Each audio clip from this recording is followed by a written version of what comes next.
What's going on, guys? Today we're checking out World of Final Fantasy Maxima, and this is an updated DLC pack that was released for the other consoles, so the PS4, not the Vita, strangely. The Vita, apparently, they seem to cite limitations with the system, that they couldn't do it, or maybe they just didn't feel like it, because there's probably not a lot of people playing it on the Vita, let's be honest. But they did put it out for the PS4, so if you have a PS4, you can buy into it for a cheaper amount if you really enjoyed the game. It's also on Xbox One and PC, so if you have it on those ones, you can upgrade to this. The Switch, and I believe the Xbox, just got straight up Maxima editions. This one was $40, and it's an interesting game. If you've never played it, again, it was on the PS4. I actually liked it on the PS4. It was a Day 1 edition, and I thought it was an interesting take on Final Fantasy, and we're going to talk a bit about why here, and then I'm also going to talk to you about how it runs on the Switch and everything. That's always a question I get if I start talking about a game, is how does it run on the Switch? I'm looking to get this. I want to know if it runs all right and everything. So we'll kind of talk a bit about that and what this game exactly is. That was another question I got. Now, it's called World of Final Fantasy, and a lot of the characters are already spoiled on the front anyway, but I'm not going to go too far in here. I'm in a good spot where I can kind of grind and show you the battle mechanics and kind of the gameplay and what you're tasked to do in this game.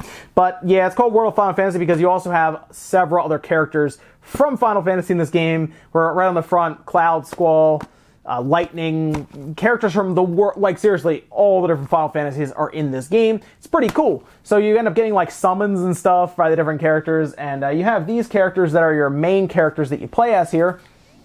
And you can have full forms or like chibi forms. You can actually, what's interesting is you can switch between those on the fly like that. I thought that was funny. But that actually serves a purpose, because depending on if they're in their smaller little chibi form or if they're in their larger form like this, will actually change your battle system that you set up, which is kind of interesting. So let me go down here. Actually, we're going to go backwards. And very quickly, the game itself, I'm not sure what resolution it's running at, but it's a very soft image, and I don't know if they're trying to fight against some of the aliasing issues that we're kind of used to by softening it a little bit. But looking at it, it feels it looks slightly blurry, not like insanely blurry or anything, but definitely a softer image. It's actually worse in handheld mode. Like in handheld mode, I look at it and it does look blurry. Now, I said this was on the Vita, and it is. The Vita version was not a good-looking version. Okay, go figure. Especially in today's standards, where you go back and look at it now, not a good-looking version. It ran all right, but you go back and look at it now, it's especially compared to the Switch version. The Switch version in handheld mode looks a million times better than the Vita version. Again, go figure. Still has a very soft image. One thing I noticed, though, when I was in handheld mode, the text was still very easy to read. So it's not one of those situations where everything's blurry and then the text is also blurry. No, the text was pretty clean, and I could read that without any issue, especially even all like the really small text that's on the screen.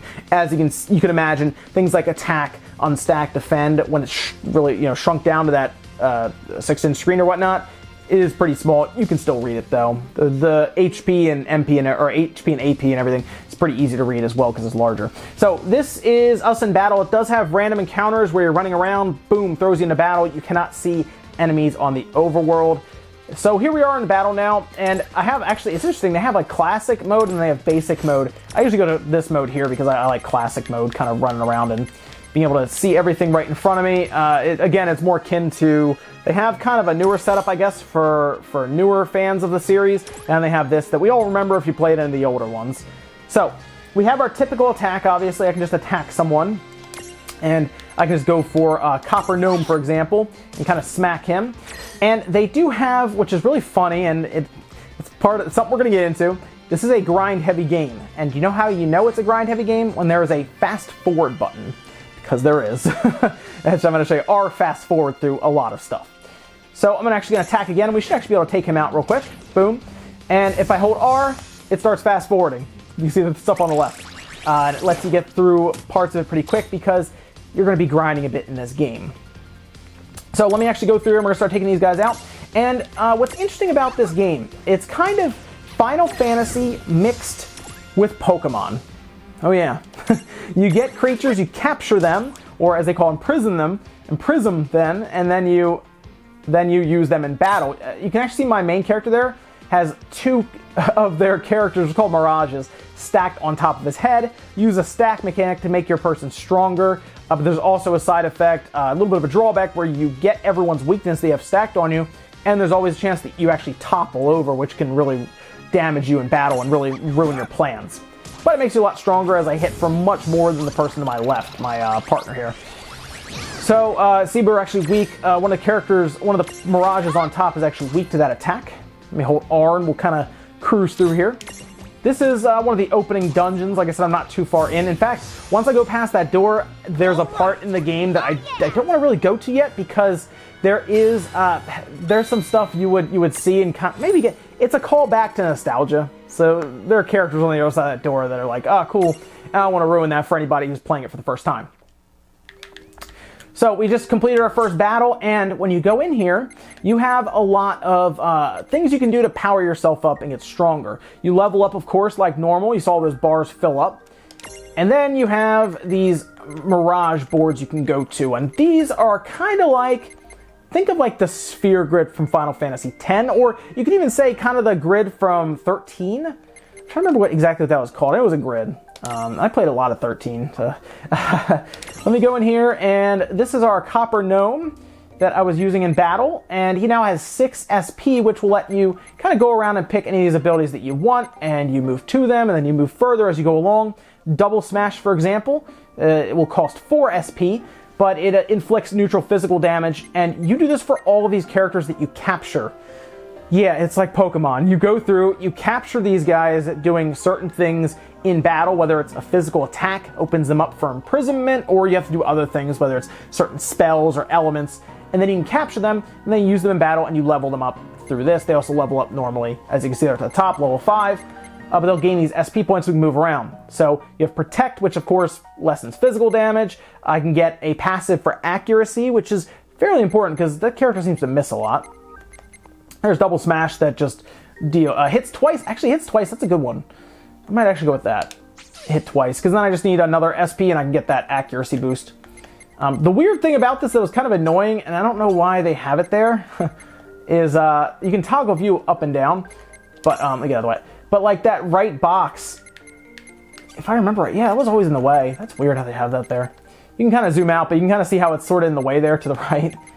But yeah, so you move around here, you do run into these, you'll gain as you get higher in level. These are just locks, kind of like those locks that we'd have in other Final Fantasies, like the 13 had locks based on level, from I remember, and stuff. So you would do that and go up further, and you do this for every single one of your characters that you capture. And because this is the Maxima one, you have up to 12 slots for your active ones, and everyone will gain levels in here. Otherwise, you have, basically, with Pokemon, you had a bank to put them in, or a computer. Your boxes, you have basically a box to put this stuff into. So yeah, definitely inspired by Pokemon. But if you like Pokemon and you like Final Fantasy, you might actually get a kick out of this game, to be honest. It's grind heavy. Pokemon's grind heavy as well. But you capture these guys and you run through them and you do all kinds of leveling and customization. Let's check out our Mandragoras. And you can name them whatever you want. I just did default in this run through. Don't care as much, but like there's a passive for more HP for whoever they're paired with. Accuracy can go up. Again, they seem to miss more than I'd like them to, but HP is important. And you can see it'll actually tell me on the right, if I toggle, I'll go from 163 to 171. So there's a lot of stats to go over and everything, and kind of figure stuff out. I'm actually gonna go here, we'll get that HP boost, and we're good there. All right. You also have your main characters who have spells and stuff they can learn, but then you also get these jewels that you can get, and you can attach them. Libra lets me know more about the enemies. And there's a lot of menus to go through. Here's the stack setup, and this kind of gets you ready for battle. So I've set up my main guy here with several characters on top, because this is the large version of him. He can kind of be the base, or the large, the medium, and then the small. So I have them all kind of stacked up and ready for battle. And you can remove them, you don't have to use them, and there are benefits either way, depending on how you want to do it. But it's an interesting battle mechanic, it really is, and there's a lot of gameplay here.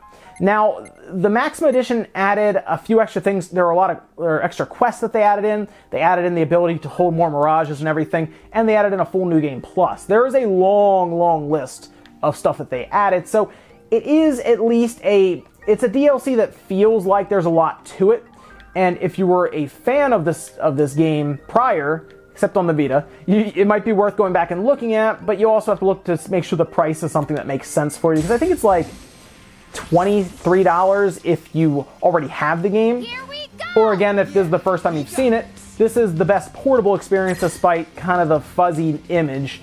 It's definitely a lot better than the Vita version. Vita version did not look very good. I'll also hit you guys with some handheld footage, the best I can with the camera and everything.